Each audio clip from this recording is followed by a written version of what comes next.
No es derribando estatuas ni trayendo cositas del extranjero con que se van a solucionar los problemas. Eso solamente es un entretenimiento para unos cuantos. La vida real es más cruel de lo que parece. Y este COVID, o como se llame, ha traído consecuencias con una población que ya de por sí traía un rezago en todos los sentidos. Los especialistas de hace unos años y los especialistas de hoy señalan que la pobreza extrema en México es verdaderamente deleznable. Y eso a mí ya me tiene hasta la M. ¿Tú de qué estás hasta la M? Hasta la madre, para que me entiendas.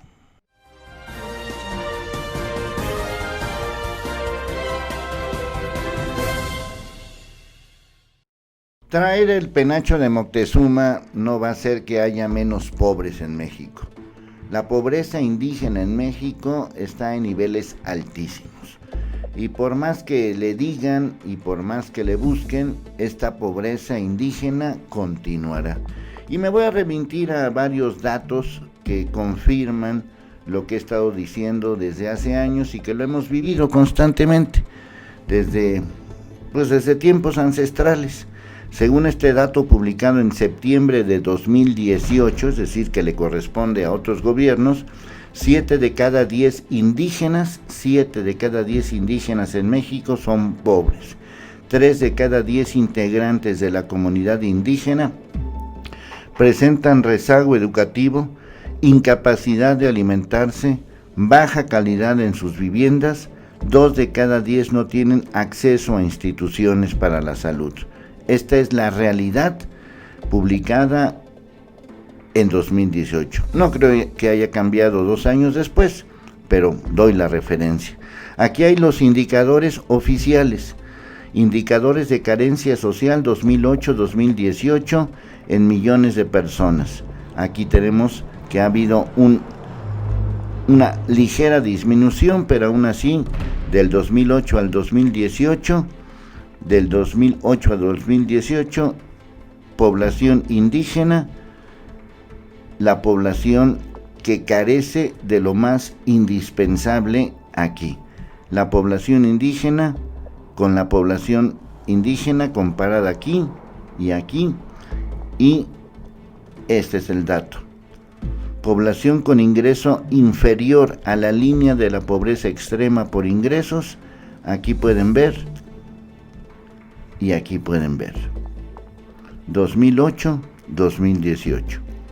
Es decir, un aumento en el número de población indígena y un aumento en la población no indígena, como se considera aquí.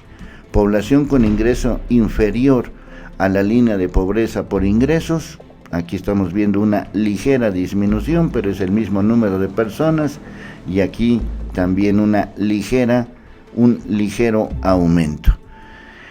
Bueno, en más datos relacionados con esto, según el presidente del INEGI, y estamos ya en 2020, las crisis suelen impactar a las personas que no cuentan con una menor red de protección, y en el caso de la crisis del COVID, esta situación no es la excepción. Según el secretario ejecutivo del Coneval, existen al menos 6 derechos sociales fundamentales para explicar la pobreza multidimensional de México: rezago educativo, acceso a servicios de salud, acceso a seguridad social, calidad de espacios de la vivienda, acceso a servicios básicos de vivienda, acceso a la alimentación.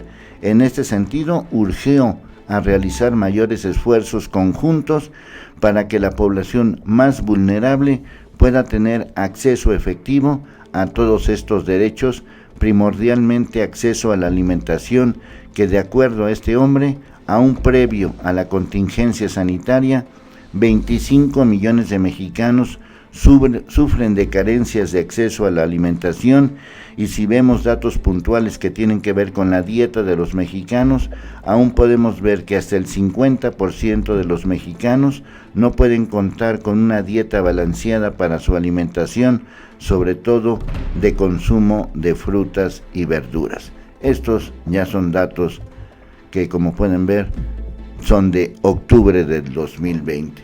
Y aquí también, en otros datos, la pobreza extrema se dispara en México. Habría dejado el COVID cerca de 10 millones más en esta situación. Según estos datos, las cifras de mexicanos que han caído recientemente en pobreza extrema han resultado verdaderamente alarmantes y bastaron solo 4 meses para que, originado por la pandemia por coronavirus, más mexicanos cayeran en la extrema pobreza.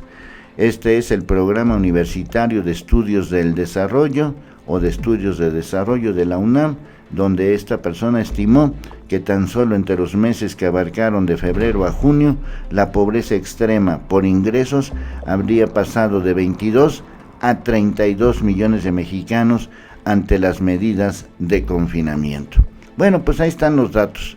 Son datos que pueden ver, que se pueden analizar y que podemos discutir abiertamente, pero que son datos que reflejan que en México la población que llamamos indígena, aunque el origen de la palabra indígena viene desde antes, o sea, todos somos indígenas, yo soy indígena, es decir, soy originario de, en este caso de la Ciudad de México, otros serán indígenas de Chiapas o de Veracruz o de Jalisco o de Sonora o de donde sea. El caso es que esta población indígena, como la llamamos, que es, digamos, una población que ha sido vulnerada durante tantos años de conquista, tantos años de descubrimientos, tantos años de neoliberalismo, tantos años de capitalismo, tantos años de transformación, no ha sufrido un cambio significativo en su vida y no lo van a sentir ni en esta época de López Obrador, ni en las que siguen, ni en las que siguen, ni en las que siguen, ni en las que siguen, porque es gente que ha sido olvidada por todo tipo de gobiernos y de políticos. Sí, habrá quienes digan que ahorita los programas sociales son mejores que nunca, y no lo dudo, y espero que esto algún día cambie, pero los datos que presentan las autoridades oficiales al respecto nos señalan que la situación sigue siendo extremadamente extrema. Aquí señalan que esta población según los datos del Coneval, que tenían 21 millones de personas que vivían en pobreza extrema, siendo que para el mes de febrero este número llegará a más mexicanos. Y aquí lo están diciendo. Previo a que se tuviera la pandemia por coronavirus en México, alrededor de 25 millones de mexicanos venían arrastrando pobreza alimentaria. Bueno, estos son los datos oficiales, no sé cómo los cuentan, no sé bajo qué condiciones, pero son los datos oficiales, de los cuales pues nadie habla nada, porque el chiste es que nos entretengamos. No, es que hay que traer el códice de no sé dónde, es que hay que traer el penacho de no sé quién, es que hay que pedir disculpas por todo lo que han hecho. Es que, no, yo estoy hablando de estos años, no de lo que pasó hace 300, 500 o 1000 o 2000 o 100,000.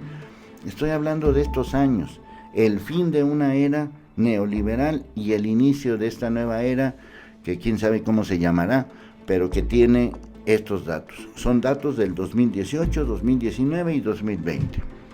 No me estoy yendo más atrás. Y de esto no tiene la culpa la estatua de Colón, ni tiene la culpa el penacho de Moctezuma, ni tiene... Aquí es una circunstancia, una situación extrema, de pobreza extrema, que provoca que tengamos una economía quebrada, una población pobre, una población en miseria, una población que carece de lo más indispensable. Y estoy hablando de México. Por más que nos digan y señalen de otro tipo de situaciones, seguiremos siendo exactamente lo mismo, porque no ha habido ningún cambio fundamental, ninguna transformación fundamental. Si en 500 años no se ha logrado hacer nada, pues a lo mejor en 2, en 3, en 50 o en próximos 100 años seguiremos viviendo estas mismas circunstancias y estos mismos datos de millones y millones de personas que viven en la miseria total. ¿Y esto qué genera? Pues genera problemas muy serios problemas latentes y que no necesitamos más que darnos una idea de cómo es este México real, un México que parece que nadie quiere ver.